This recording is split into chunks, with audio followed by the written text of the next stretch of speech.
Wala raw pruweba na state-sponsored o pulisiya ng gobyerno na patayin ang mga suspect sa iligal na droga. Batayan sa report ng Senate Committee on Justice and Public Order na nag-imbestiga sa di manoy extrajudicial killings. Pero rekomendasyon ng komite, dapat manguna ang Pangulo sa paninigurong madidisiplina ang mga pulis na lumalabag sa batas. May report si Jamsi Sante. Nakabulagta at naliligo sa sariling dugo. Ganito ang sinapit ng 7 lalaking napatay sa magkakahiwalay na bypass operations na ikinasa ng Caloocan Police kagabi. Ayon sa mga pulis, nanlaban di umano ang mga napatay na drug suspect matapos makatunog na entrapment ang kanilang mga transaksyon. Isinagawa ang mga operasyon sa hindi bababa sa 4 na barangay sa Caloocan. Nasamsam ang ilang pakete ng shabu at mga baril na ginamit umano ng mga suspect. Ang ina ng isa sa mga napaslang, hindi na itago ang sama ng loob sa sinapit ng kanyang anak. Pwede naman nilang hulihin lang, pwede namang sumama, wala naman laban, kulong nilang hulihin o huwag nilang palabasin, hindi nila kailangan patayin. Napahagulgol naman ang iba sa biglaang pagkamatay ng kaanak. Mas pinaigting raw ng Caloocan Police ang kanilang kampanya kontra droga na ngayon ay tinawag nilang Oplan Sama-Sama. Hindi sila tumitigil. We are trying to find out why. Bakit sila hanggang ngayon hindi sila tumitigil. It is as if somebody will just take their place, tapos tuloy ang kailigalan ng pagbebenta ng illegal na droga. Sa Maynila, 3 naman ang nasawi matapos pare-pareho umanong manlaban sa magkakahiwalay na bypass operations ng pulisya. 4 naman ang naitalang patay sa magkakahiwalay na bayan sa Batangas. Kabilang ang isang drug user sa bayan ng Malvar na hinihinalang kinidnap saka pinatay ng hindi pa nakikilalang salarin bago itinapon ng bangkay. Ang isang high-value target na drug personality sa lungsod ng Tanawan na nanlaban di umano sa mga pulis. Ang top 7 sa drug watchlist ng Rosario na kagagaling lamang sa court hearing para sa kasong illegal possession of firearms na pinagbabaril ng mga nakamotorsiklong mga suspect. Pinagbabaril din ng riding in tandem ang umano'y pusher sa tapat ng kanyang bahay sa San Pascual. Sa Bulacan, patay ang isang karpintero ng manlaban umano sa bypass operation sa Bukawi. Pati na rin sa isang dating construction worker sa Marilao na nag-full-time umano sa pagtutulak ng droga na itinumba ng mga hindi pa nakikilalang salarin. Isa sa rekomendasyon ng Senate Committee on Justice at Committee on Public Order na nag-imbestiga sa drug-related killings sa bansa, dapat manguna si Pangulong Rodrigo Duterte sa paninigurong paparusahan ng mga pulis na lumalabag sa batas. Sa kabila ng paalalang disiplinahin ng mga pulis na lumabag sa batas, sabi sa report, walang pruweba na state-sponsored o pulisiya ng gobyerno na pumatay ng mga suspect sa illegal na droga. Inalmahan naman ni na Senators Laila De Lima at Antonio Trillanes IV ang laman ng committee report. Ang daming ebidensyang prinisent, may video pa akong prinisent, yung nangyari sa Cavite, meron itong mga CHR witnesses na hindi man lang itinanong o sinalang. Pero sinara niya kagad yung hearings at nagbigay siya ng ganitong conclusion na walang kinalaman si President Duterte. So, paano na ngayon yung 6,000 mga namatay the past 5.5 months? Sino may kagagawa nun? How can they have that conclusion that there is no state-sponsored or there are no state-sponsored EJKs? No, wala, hindi naman talaga pinursige ng tunay yung pinaka-central issue of EJKs. Tinawag din ni Senador De Lima si Pangulong Duterte na father of all EJKs. Habang patuloy ang pag-init ng kampanya kontra droga, nagsisipag-alisan na raw ang mga drug lord palabas ng Pilipinas, base sa impormasyon na kalap ng Philippine Drug Enforcement Agency. Hindi masabi ng PDEA kung ilan na ang mga drug lord na nag-al sa balutan, pero kabilang daw sa kanila ang mga Chinese, Chinoy at Pinoy. It's a parang natural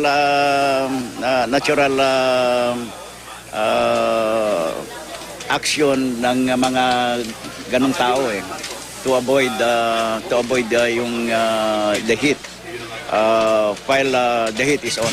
Dahil sa pinaigting ng kampanya kontra droga ng gobyerno, sumipa na raw ang presyo ng shabu na nasa 1,200 pesos hanggang 25,000 pesos na kada gramo. Jamsi Sante, GMA News. President Duterte inabsuelto ng Senado sa kaso ng extrajudicial killings. Pinanindigan ni Senador Dick Gordon ang pag-absuelto kay Pangulong Digong Duterte sa serye ng extrajudicial killings at pagdududa sa pagkakaroon ng Davao Death Squad. Iginiit ni Gordon na walang nakitang ebidensya ang Senate Committee on Justice na kanyang pinamumunuan na magpapatunay na sangkot si Pangulong Duterte sa DDS. Sinabi ng senador na natapos na nila ang first draft ng kanilang report at inaasahang makukumpleto ang final draft ngayong araw hanggang bukas. Naniniwala rin si Gordon na naging kontrobersyal lamang ang nagaganap na pagpatay sa mga hinihinalang sangkot sa droga dahil masyadong talkative o madaldal ang Pangulo, ngunit walang ebidensya na ito ang nasa likod ng EJ case. Pruweba na may Davao Death Squad o DDS ayon kay Senate Justice Committee Chair Richard Gordon. Sa ilalabas na report ng komite, wala rin daw napatunayan sa mga pagdinig na may kaugnayan sa DDS nooy Davao City Mayor at ngayon Pangulong Rodrigo Duterte. Ang Pangulo ang itinuro ng nagpakilalang hitman ng umano'y DDS na si Edgar Matubato na nasa likod daw ng mga pagpatay noon sa Davao City. Ngunit giit ni Gordon, kahit marami raw patayan ngayon, hindi state-sponsored o pakanan ng gobyerno ang mga ito. Posible raw na may mga pulis na may kaugnayan sa iligal na droga na pumapatay sa kabaro nila sa kalakaran ng droga. Ngunit paalala pa rin ni ang Gordon sa Pangulo. Pero sir, ang na-approve is may DDS. Ganun ba? Wala. Wala naman na-approve eh. Is that state-sponsored? No. Sila mismo gumagalaw. Kaya nga, I was very careful with him. You have to have a lawyer. You have to have a lawyer. Lahat na sasabihin mo dyan, pwede gamitin siya in a court of law. Mapila si Senadora Laila De Lima sa Justice Committee na huwag munang ipasara ang pagdinig at pakinggan muna ang mga iba pang tetestigo laban sa munoy kaso ng extrajudicial killing sa bansa. Samantala, pinanindigan naman ng senadora na hindi umunod niya kakilala ang suspected drug lord na si Kerwin Espinosa. May report si Marita Moahe. Habang inaantay ang full committee report, nagpahaging na sa Senator Leila De Lima na huwag munang isara ang Senate Committee on Justice and Human Rights hearing patungkol sa extrajudicial killing. I really find it premature yung i-terminate na nila yung hearings on the EJK. Ayon sa senador, marami pa umanong mga witnesses na dapat pakinggan katulad na lamang ng sa Commission on Human Rights. Dahil nga unang-una, meron pa mga witnesses na hindi mga naisalang. Like the CHR witnesses, is just too bad na may ganyang supervening issue dun sa naging statement nung isang commissioner na hindi nagustuhan ni Senator Gordon and some senators. So ayaw na nilang i-recognize yung participation ng CHR, including the CHR witnesses.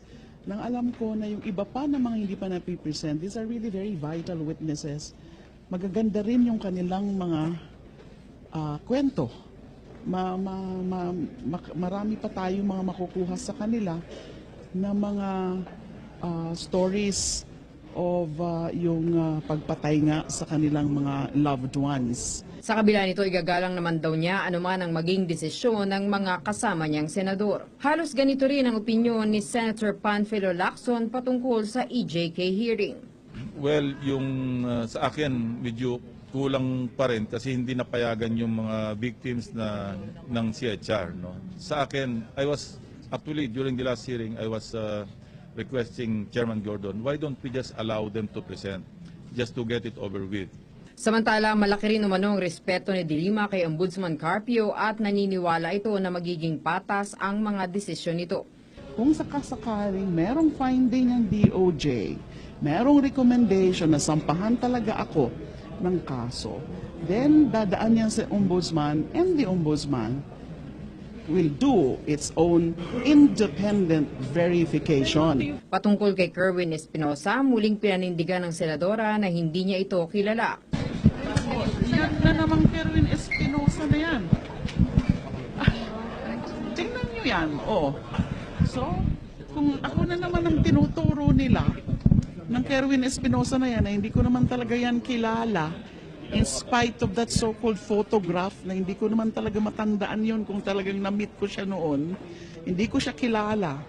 So sigurado, May kapalit na naman yan. Immunity na naman yan. Tinawag niya ring budge of flies ang mga balitang nasa Blue Book ni Espinosa ang pangalang Ma'am De Lima. Nagbigay naman ng reaksyon si Senator De Lima sa 5 witnesses na iniharap ng DOJ sa House hearing patungkol sa droga sa New Bilibid Prison na may pending application for executive clemency. I will issue a statement on that. You know, if you look at our reports, maraming rin in 2010 to 2016. Kasama yun, sir. Hinahanap namin yung extrajudicial killing na tinatawag natin. Kung liberal, maraming extrajudicial, lahat extrajudicial killing. Yung mga riding in tandem, ang dami. Kinuha namin lahat dyan. But aside from the PNP, sino pang tatamaan, sir, ng report?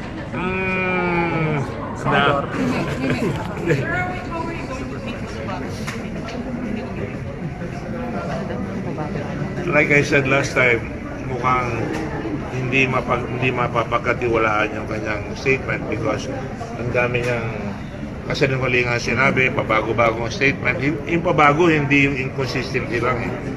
Vital eh. So hindi siya kasama sa, sir? Pero sir, sa report, hindi niya Kasama sa report yan. yung testimony niya, sir, isinama niya. Baka ma-perjury siya at the least. Yeah, and at the very late, at the most, they will have to look for murder charges against him because he admitted it. Sir, so kasama sa recommendation? Okay na, we will submit it to the appropriate authorities for proper disposition. Perjury. And then PNP. Sa PNP, sir, may kakasuhan. Like administrative? Wala pa. Pero yung gagawin namin recommendations, madali ng kasuhan. Sir, Davao, that's what, sir, kasama? Kasama yan. Sir, yung Sir, si murder na ano? Si Presidente, Wala naman titira sa report ko, kinukuha na. Sir, si Presidente safe, hindi siya in any way For the tatama. moment. What do you mean, sir? That is my report. Wala na-approve eh. Okay. So wala siya, sir? Wala naman na-approve eh.